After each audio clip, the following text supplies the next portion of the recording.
በክልሉ በተለያዩ ምክንያቶች እየወደመ ያለውን የደን ሀብት መልሶ በማልማትና ዘላቂነት ባለው ሁኔታ በመጠቀም ለመጪው ትውልድ ለማስተላለፍ እንዲቻል በዘርፉ ውስጥ የሚንቀሳቀሱ ባለድርሻ አካላት ወሳኝ ናቸው። በተለይ ደኖቹን ጠብቆ እዚህ ላይ ያደረሱ በየደረጃው የሚገኙ የማህበረሰብ ክፍሎች የበለጠ የመጠበቁንና የመንከባከቡን ስራ እንዲያጠናክሩ ደኑ ሳይወድም ከዛው የሚጠቀሙበትን ስርዓት ማመቻቸት ያስፈልጋል። በዚህ በኩል እንደ አካባቢያችን ተጨባጭ ሁኔታ ማህበረሰቡ ተጠቃሚ እንዲሆን ከተደረጉ ዘዴዎች በደኑ አካባቢ ያሉትን አሳታፊ ደን ልማት አስተዳደር ማህበራት የማደራጀቱ ተግባር ነው። በእንዲህ አይነት ስራ ውስጥ ከሚንቀሳቀሱ መካከል መንግስታዊና መንግስታዊ ያልሆኑ ድርጅቶች ይገኙበታል። ከነዚህም መካከል ሬድ ፕላስ እየተባለ የሚጠራው መንግስታዊ ያልሆነ ድርጅት የሚያደርጋቸው ተግባራዊ እንቅስቃሴን መጥቀስ ይቻላል። ድርጅቱ ከሚያከናውናቸው በርካታ ተግባራትም በዛሬው ዝግጅታችን በደን ልማት አስተዳደርና አጠቃቀም ላይ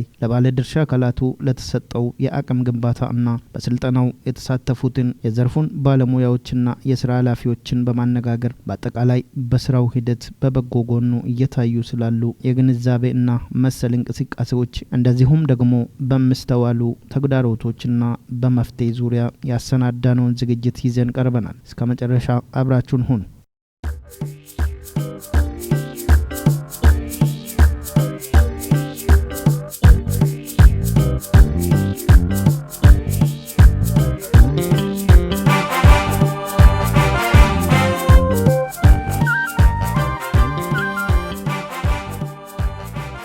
አሁን ላይ የዓለም አቀፍ አጀንዳ ሆኖ እያነጋገረ ስለሚገኘው የአየር መዛባትም ሆነ ሙቀት መጨመር ጋር ተያይዞ ከመነሱ ተጠቃሽ ምክንያቶች በዋናነት በየጊዜው በማወቅም ሆነ ባለማወቅ የሰው ልጅ በተፈጥሮ ላይ ያደረሳቸው ጥፋቶች ናቸው። ከነዚህ ጥፋቶች ደግሞ በደን ላይ የደረሰው ውድመት አሁን የምታየውን ችግር እንድንጋፈጥ አድርጓል። ምንም እንኳን በፊት የነበረውን የደን ሽፋን መመለስ ባይቻልም አሁን ላይ ያለውን የመንከባከቡና በመጠፉት ምትክ የመትከሉ ጉዳይ ሳይዘነጋ በማህበረሰቡ ላይ በአንዳንድ ግብረሰናይ ድርጅቶች እየተሰራ ያለውን ስራ መዘከር ተገቢ ይሆናል። የዛሬው ትኩረታችን በከፋ ዞን ቢጣ ወረዳ በሬድ ፕላስ እየተከናወኑ ስላሉ ተግባራት ነው። ከነዚህም መካከል 10 አባላትን በማቀፍ በቱጋ ቀበሌ ስለሚገኘው ጌሎ አሳታፊ ደን ማህበር አባላትና ባለድርሻ አካላት ጋር ቆይታ አድርገናል። ማህበሩ የተጀመረ ቢያንስ የዛሬ 3 አመት በፊት ነበር የተጀመረ። ከጀመረበት ጀምሮ ይሄ እንደሚታየው ደን ተከላ ነበር። ደን ወደ 189 ሄክታር ተከልሎ በዛ ክልል ላይ የተወሰኑ ሄክታሮች ደን የተተከለበት ሂደት አለ። ያው እንደሚታየው ይሄ በጌሎ አሳታፊ ደን ማህበር የተተከለ ደን ነው። ሌላ ሳይት ላይም በዚህ ልክ በዚህ ደረጃ ላይ የደረሰ ደን አለ። ጌሎ አሳታፊ ደን ማህበር ነው ተሳትፈን ያለ ነው። እስካሁን በጌሎ ደን አሳታፊ ይሄ ማህበር ከተቋቋመ ጀምሮ ይሄ ድርጅት ብዙ ነገር ደግፎናል። ብዙ አንደኛ በግ ደግፎናል፣ ሁለተኛ ዶሮ፣ ሶስተኛ ደግሞ ሶላር ለማህበሩ አሳታፊነት ሰጥቷል። በአሳታፊነት ማለት ነው። ከዛ በኋላ ደግሞ አሁን ቆፎን በተመሰለ ሁኔታ ቆፎ ተደራጅተን ለ10 28 ቆፎ ሰጥቶን ይሄንን ቆፎ አሁን አንድ አመት አካባቢ ላይ ሆነን አሁን ብዙ እየተጠቀምን ነው። የቱጋ አሳታፊ ደን ጌሎ አሳታፊ ደን ማህበር ውስጥ አባላቶች አሉ፣ ደን የሚጠብቁ አባላቶች አሉ።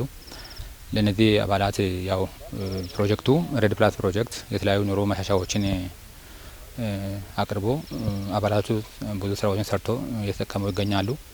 ከነዚህ መካከልም የዶሮ አቅርቦት አለ፣ የድለባ በግ አቅርቦት አለ፣ የእርባታ በግ አቅርቦት ሰጥቶ አርሶ አደሮቹ ብዙ ጥቅም እያደለቡ እያረቡ ብዙ ጥቅሞችን እያገኙ እንዳሉ የምታውቁ ነገር አለ። ለምሳሌ አሁን አንድ አርሶ አደር እስከ 50 ሺህ ትርፍ ያገኘበት ነገር አለ። ቢያንስ ወደ 4 ሺህ አካባቢ ነበር በአጠቃላይ አንድ ሁለት በግ ተሰጠው ወደ ከ40 በላይ አካባቢ ትርፍ ያገኙ አርሶ አደሮች እንዳሉ ማየት ይችላል። ከዛ ጋር ተያይዞ በንብ እርባታ የተሳተፉ አባላቶች አሉ። 10 አባላትን ስልጠና ሰጥተን መልመድ ስልጠና ሰጥተን የጋፎ አገጣጠሙን አረባቡን ጥቅሙን ስልጠና ሰጥተን ወደ ስራ የገቡበት ሁኔታ አለ። በቢጣ ወረዳ 10 አሳታፊ ደን አስተዳደሮች አሉን። ከ10 ውስጥ 7ቱ ነባር ናቸው፣ 3ቱ አዲስ ናቸው። ከዚህ ከ10 ውስጥ ደግሞ የቱጋ ጌሎ አሳታፊ ደን አስተዳደር አንዱ ነው። ይህ ደን የተከለለው 189 ሄክታር ተከልሎ የተጠበቀ ያለበት ሂደት አለ። የምንሰራቸው ስራዎች አንደኛ 3 አይነት ነገሮች እንሰራለን። መጠበቅ፣ ማልማትና መጠቀም ላይ ትኩረት እናደርጋለን። መጠበቅ ላይ ስንመጣ ያው እንደምታዩት ተጠብቆ በአሳታፊ እየተጠበቀ ይገኛል። ማልማቱ ላይ ስናይ 2 ነገሮች ይለማሉ። ማሟያ ተከላና የድንበር ተከላዎች አሉ። መጠቀም ላይ ሲመጣ ደግሞ ደኑን የሚጠብቀው ማህበረሰብ የሚያገኛቸው ጥቅሞች አሉ። አንደኛው የኑሮ ማሻሻያ ስራዎች ይሰራሉ። ከኑሮ ማሻሻያ ስራዎች ውስጥ አንዱ ደግሞ በግ እና ፍየል ማሞከትና ማርባት፣ ሌላኛው ደግሞ ዶሮ ማርባት፣ በዋናነት ደግሞ ደኑ እንዳይጎዳና እንዳይነካካ የሶላርና የምድጃ እንትኖች ድጋፎች ይሰጣሉ። ከዚህ ከሬድ ፕላስ ኢንቨስትመንት ፕሮግራም ጋር ተያይዞ እነዚህ ወረዳ ውስጥ ያው ሬድ ፕላስ ኢንቨስትመንት ፕሮግራም አሁን 2ኛ ፌዝ ላይ ነው ያለው ማለት ነው። በመጀመሪያው ፌዝ በርካታ ስራዎችን ሰርተዋል። በመጀመሪያው ፌዝ ወደ 6 የአሳታፊ ደን አስተዳደር ማህበሮችን አስመርቀዋል። ከክልል ማለትም ያው ቀጥታ ከሚደግፉን መንግስታዊ ካልሆኑ ድርጅቶች ከ10 ሚሊዮን ብር በላይ ገንዘብ ነው የወረደውና በዚሁም ያው 6ቱንም ፒኤፍኤም የመጀመሪያው ስራ ምንድነው ደን ክልላ ስራ ነው የተሰራው። ደን ክልላ ስራ ከተሰራ በኋላ ወደ ማደራጀት ህጋዊ ሰውነት ወደ መስጠት ከተገባ በኋላ በቀጥታም ሆነ በተዘዋዋሪ ከደኑ ጋር ግንኙነት ያላቸውን የኑሮ ማሻሻያ ስራ ነው የተሰራው። አንዱና ዋነኛው ምንድነው በንብ እርባታ ስራ የተሰራው ስራ ነው።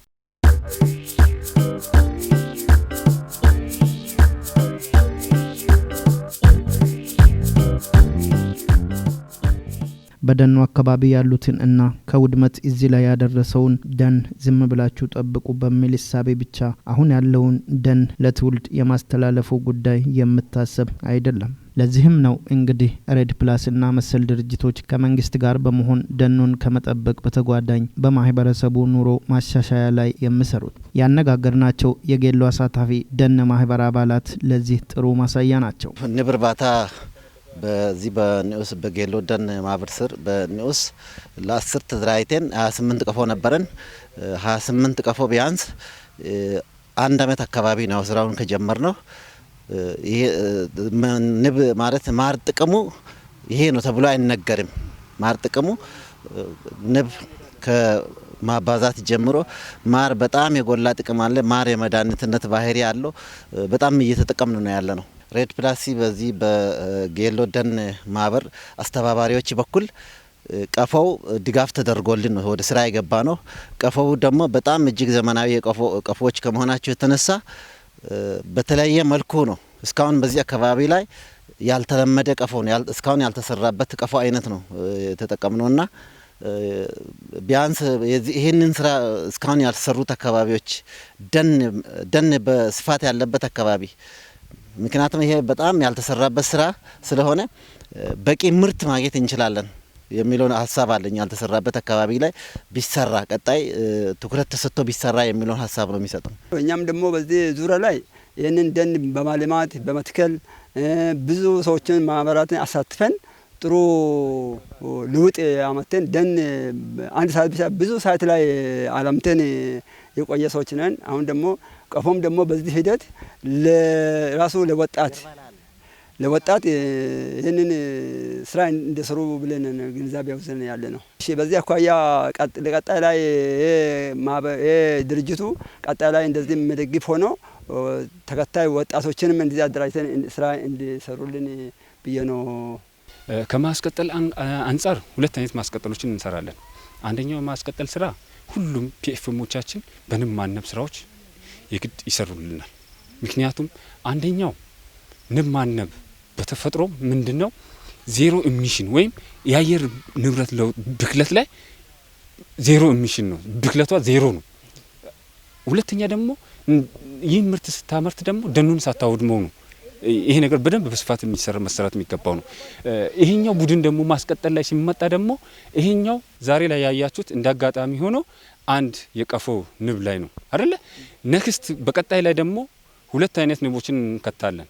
አንደኛው የትንኝ፣ ሁለተኛው ደግሞ የጣዝማውን እናደርግና በስፋት የሚመረትበትን ነገሮች እንሄዳለን። ይህን ነገሮች ደግሞ የምናገኛቸው ምንድነው በስልጠናና በጉብኝት ሂደቶችን በተደጋጋሚ በመስጠት የተሻለ ውጤት የምናመጣበትና በስፋት የምንሰራበት ነገሮች ናቸው። የንብ ስራ ድርድር የሌለውና ከምንም በላይ ቅድሚያ ተሰጥቶ የሚሰራ ስራ መሆኑን ላሳስብ ፈልግ። ባለሙያዎች በወረዳ እገዛ ባለሙያዎች ንብ ማዳወ ስራ ተሰርቶ ብዙ ጥቅም ያገኙበት ነገር አለ። ከዛ ተያይዞ አሁን ማር ቆረጣ ወቅት ነበረ። ሰሞኑን ማር ቆርጠናል። ከዛ ተያይዞ ከአንድ ቀፎ በትንሹ በዝቅተኛ ስሌት ወደ 15 ኪሎ ግራም አግኝተዋል። ከአንድ ቀፎ 28 ቀፎ ነው ያለው። ስናባዛው 28 ቀፎ በ15 ስናባዛው ወደ 380 አካባቢ ኪሎ ግራም ማሩን አገኙት። በወቅቱ ዋጋ 1 ኪሎ ግራም ማር ወደ 500 ብር አካባቢ ነው። ስናባዛ ወደ 187 ሺህ አካባቢ ከአንድ ቆረጣ ወቅት ነው። ከአንድ ቆረጣ ያገኙበት ነገር አለ። በአመት ውስጥ 3 ቆረጣ ወቅቶች አሉ።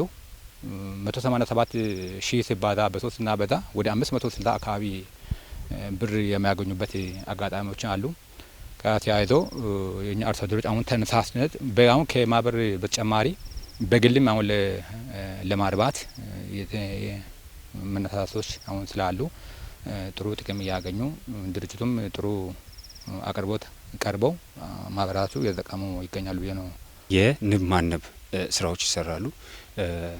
የንብ ማነብ ስራዎች ደግሞ እንደ ወረዳ 270 ቀፎች ዲስፓች ከተደረጉት ውስጥ ወይም ምርት እየተሰጡ ካሉት ውስጥ ይሄኛው የፒኤፍኤም ወይም የጌሎ አሳታፊ ደን ማህበር ውስጥ እየተሰራ ያለው በ10 አባላት እየተሰራ ያለው ንብ ማነብ ስራ ለየት ያለ ነው። ይህ ለየት የሚያደርጋቸው ነገሮች ምንድነው? ላንጋስትሮን ይባላል። ከዚህ በፊት ኬንያ ቶባር ዛንዳር ተብሎ ነበር። ይሄኛው ደግሞ የቀፎ አይነት ላንጋስትሮን የሚባል ቀፎ ነው። አዲስ ቀፎ ነው። ይህ ቀፎ ደግሞ በማነብ ላይ በተለያዩ ነገሮች የኛም ማህበረሰብ አርሶ አደሮቻችንን ስልጠና በመስጠት ግንዛቤ ማስጨበጫ በመስጠትና ድጋፍና ክትትል በማድረግ ምርት ወደ ማግኘቱ ወደ መሰብሰቡ ሂደት ውስጥ የተገባበት ሂደት አለ። እንዳያችሁት ከአንድ ቀፎ ውስጥ ሚኒመም በአጠቃላይ ከ28 ውስጥ ወደ 375 ኪሎ ግራም ማር ይገኛል። ይሄኛው ደግሞ ባለው በአሁን ገበያ ዋጋ ስናሰላ እንደ በዝቅተኛው በ500 ብር እንኳን ቢሸጥ በአጠቃላይ ወደ 200 ሺህ ምናምን ይሸጣል። ይሄ አንድ ሲዝን ገቢ ነው። ንብ በባህሩ ደግሞ በአመት 3 ነው ምርት የሚሰበሰበው። 3 ጊዜ ቢሰላ ደግሞ ወደ 500 ሺህ ከምናምን ብር ይገኛል። አይታችሁት እንደሆነ አንድ ጥማድ በማትሞላ ቦታ ላይ ነው ይህ ምርት የተሰበሰበ እና የተገኘ ያለው። ለዚህ በእንደዚህ አይነት መልኩ የተሰራና የተጠበቀና እንክብካቤ የተደረገ ይገኛል። አጠቃላይ ዘመናዊ ቀፎዎችን በሚመለከት ዛሬ ካየነው ጌሎ አሳታፊ ደን አስተዳደር ማህበር ላይ ምናልባት እሱኛው በፌዴራል በዞኑ ድጋፍ የመጣ የላንጋስትሮቭ ቀፎ ሲሆን የሽግግር ቀፎ ከ279 በላይ ቀፎዎች በፕሮግራሙ ታች ተሰራጭተዋል፣ አርሶ አደሩ ጋር ማለት ነው። እነዚህ የሚሰሩት ታች ላይ ያው ማህበሩ ጋጣ እየሰራ ልክ በተሰጠው ስልጠና መነሻ መሰረት ውጤታማ እየሆነ ያለበት ሁኔታ አለ። ምናልባት ይሄኛው አሁን የቀፎ ስራ የንብ እርባታ ስራ ከደን ጋር ጓደኝነት ያለው የደን ድንበርተኛ ነው። በአብዛኛው የቀፎ ስራ ለደን ውድመት ደኑን ተጋላጭ እንዳይሆን ያደርጋል። በብዛትም ያው የሚመከረው ከሚደግፉን አካላትም ያው ከባለሙያዎች የሚመከረው እሱ ነውና ሰፊ ስራ የተሰራበት አግባብ አለ። የመንግስት ድጋፍ የኛም ድጋፍ የዞኑ በዋናነት የዞኑ ነው። ይህንን ቀፎ 28 ቀፎዎች ናቸው የወረዱት። እንደሚታየው ከአንዱ ቀፎ ከ15 እስከ 20 ኪሎ ግራም ማር ተገኝቷል አይተናል። ዛሬ ገበያ ላይ ስናይ ያልተጣራ ማር 500 ብር ነው። የተጣራ ማር ከ1000 እስከ 1200 ብር እየተሸጠ ያለበት ሁኔታ አለ። በትንሹ 28ቱም ቀፎ ላይ 15 ኬጂ እናገኛለን ብለን ብንወስድ ወደ 375 አካባቢ ኪሎ ግራም ማግኘት እንችላለን። ይሄ ወደ ገንዘብ ሲሰላ ባጭሩ በአንድ ሲዝን ብቻ ከ200 ሺህ ብር በላይ ማህበሩ ከማህበሩም 10ሩ ቡድን ማግኘት ይችላልና ለ10ሩ ቡድን ሰፊ መስዋዕትነት እንደ ወረዳ ተከፍለዋል።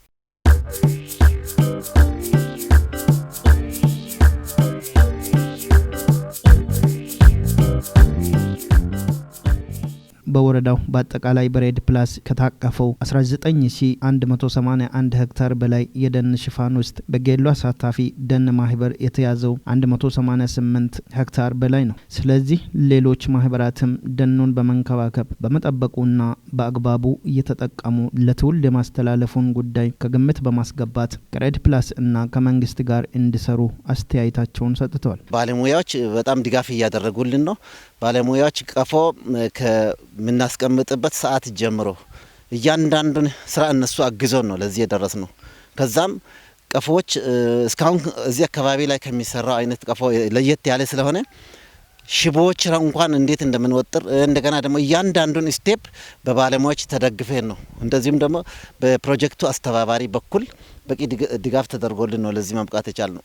እኛ ለ10-28 ቀፎ ወደ ስራ ስንገባ 28 ቀፎ ይዘን ቢያንስ ከአንድ ቀፎ 15 ኪሎ ግራም ማር እናወጣለን። እስካሁን ያው ወደ 2 ተርም አውጥተናል። የአንድ ቀፎ 15 ኪሎ ሲባዛ ወደ 380 አካባቢ ኪሎ ግራም እናወጣለን። ይሄ ወደ ብር ሲሰላ ወደ 200 ሺህ ብር አካባቢ ነው የሚሆነው።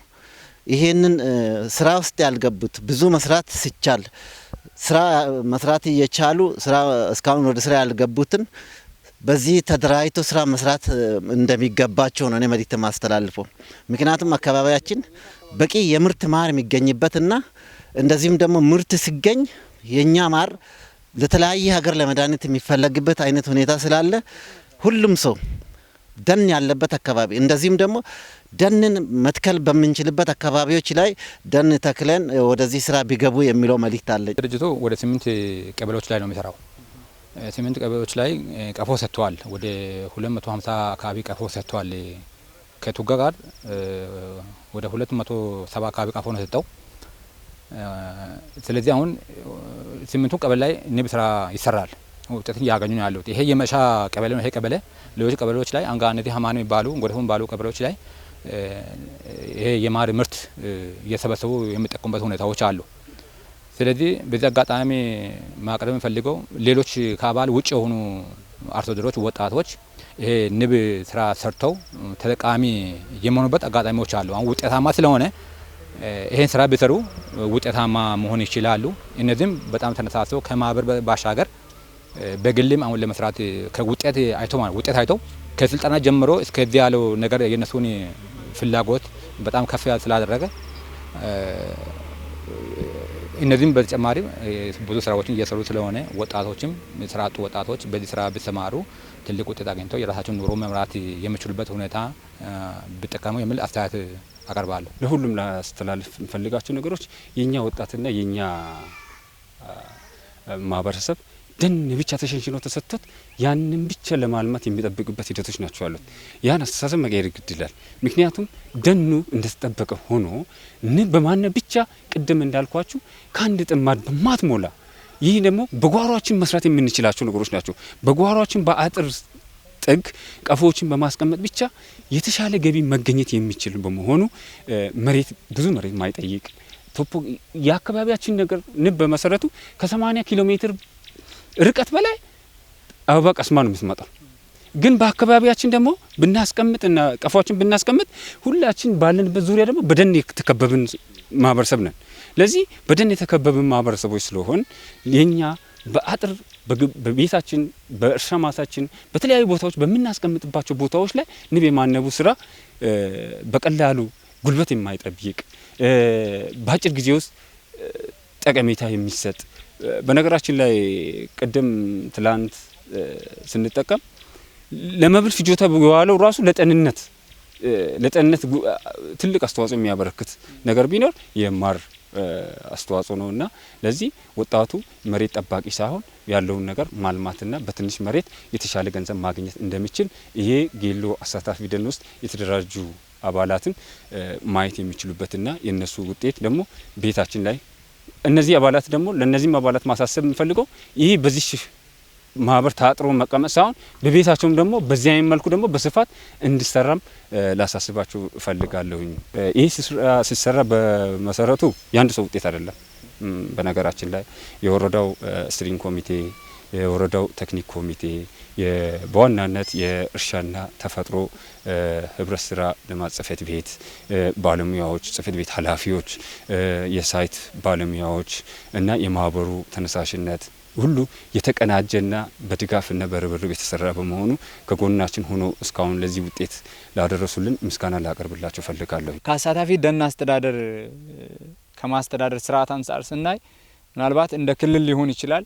እዚህ ወረዳ ውስጥ በሬድ ፍላወር ኢንቨስትመንት ፕሮግራም ብቻ 11000 ሄክታር ከለለን ዛሬ ያስተዳደረ ያለ የጎደፎ ላይ ያለ አንድ ፒኤፍኤም አለ።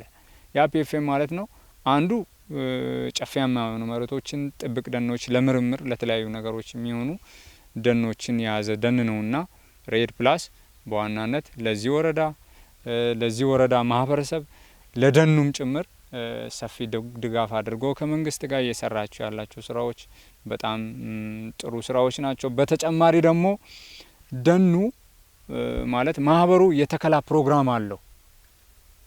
የአረንጓዴ አሻራ የሚያሳርፍበት፣ የማሟያ ተከላ የሚያሳርፍበት፣ የድንበር ተከላ የሚያሳርፍበት የራሱ ችግኝ ጣቢያ አለው።